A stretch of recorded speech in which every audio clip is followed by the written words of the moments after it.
Bismillahirrahmanirrahim. Assalamu alaikum. A meeting between Pakistan Tehreek-e-Insaf chairman Imran Khan and PTI vice chairman Shah Mehmood Qureshi, who claimed to carry a flag of justice after his release from jail on Tuesday evening, ended in bitterness in Lahore on Wednesday. After the meeting, Qureshi left for Karachi to look after his ailing wife without addressing a press conference as announced by him after his release from Adela jail. The PTI vice chairman was released from Rawalpindi jail on May 6. He was arrested multiple times under the maintenance of public order ordinance. According to a very close friend of Qureshi in Multan, the PTI vice chairman advised the former prime minister to retreat for the time being, go abroad, or at least maintain silence if he does not want to leave the country. He also asked the PTI chairman to let him and others settle issues and let pardoning be done in meantime. He further told the ex-PM he could take over the party again when everything had been set right. Qureshi told the PTI chief that it was a difficult time and there was a need for making wise decisions instead of giving in to emotions. Sources said that the two exchanged heated words during the meeting. According to a source, Qureshi also made it clear to the PTI chairman that retired people who are misleading him cannot help him in these circumstances. At this, Khan expressed his anger at Qureshi. After the meeting, Qureshi then left Zaman Park for Karachi without speaking to media persons. Pakistan has to satisfy the International Monetary Fund on 3 counts, starting with a budget to be presented on Friday before its board will review whether to release at least some of the $2.5 billion bailout still to be disbursed under a lending program that will expire at the end of this month, an official said. Perez Ruiz, the IMF resident representative for Pakistan, said on Thursday that there was only time for one last IMF board review before the scheduled end of the $6.5 billion extended fund facility. Pakistan has barely enough currency reserves to cover 1 month's imports. It had hoped to have $1.1 billion of the funds released in November, but the IMF has insisted on a number of conditions being met before it makes any more disbursements.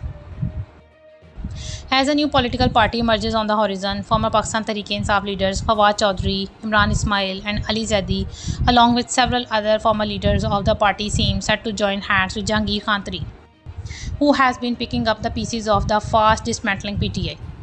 Tareen, who according to sources will announce the launch of his Pakistan party later today, made considerable headway in wooing PTI defectors after over 100 leaders from across the country participated in a dinner thrown by Alim Khan at his residence in honor of Tareen and his group.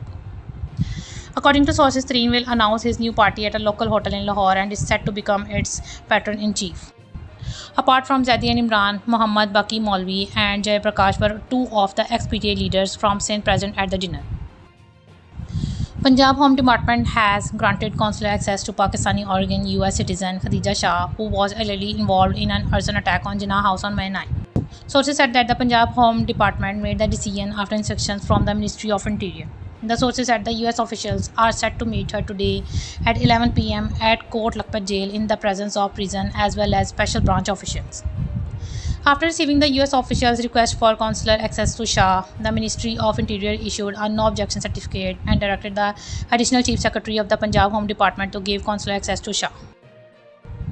Interior Minister Rana Sanaullah has said that based on credible information, he can claim that Pakistan Tehreek-e-Insaf chairman Imran Khan was the architect of the May 9 violence and vandalism, as audios of his voice involved in passing of the orders for attacks on the military installations were present.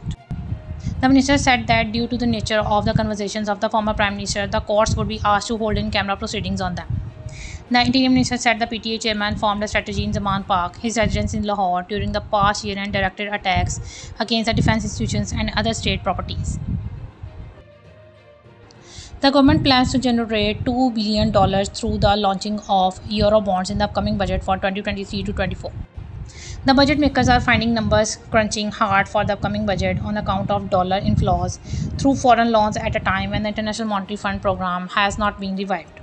However, the government plans to generate over $22 billion through foreign loans in the upcoming budget, and numbers crushing is still underway with expectations that Islamabad will be able to generate $2 billion through the launching of Eurobonds in the next fiscal year. Supporters of the Pakistan Tehreek-e-Insaf in the US have been trying their best to elicit statements from US congressmen in favor of the party. These supporters include Sajjad Barki, Dr. Shah Mehmood, an American politician of Pakistani origin and active supporter of American Vice President Kamala Harris, and an organization named PAC. So far, 85 American congressmen have given statements on the current situation in Pakistan. But after analyzing these statements, one can easily draw the conclusion that these concerned congressmen emphasized only safeguarding human rights and democratic principles in Pakistan and have shown caution when it comes to supporting the PTA and its chairman. The concerned congressmen have given these statements in their individual capacity and have desisted from drafting a law or writing a resolution on this issue. However, an attempt has been underway to pressurize Pakistan under the pretext of these statements. Pakistan's ambassador to the United States, Masood Khan, said Thursday that a sister state province agreement between Texas and one of the Pakistan provinces would prove instrumental in tapping the existing potential of trade and commerce and promoting people-to-people exchanges. Tech, oil and gas and other sectors provided a solid base for robust business linkages and bring our people closer to each other, he said during a meeting with Texas House of Representatives member Salman Bhojani at the embassy in Washington.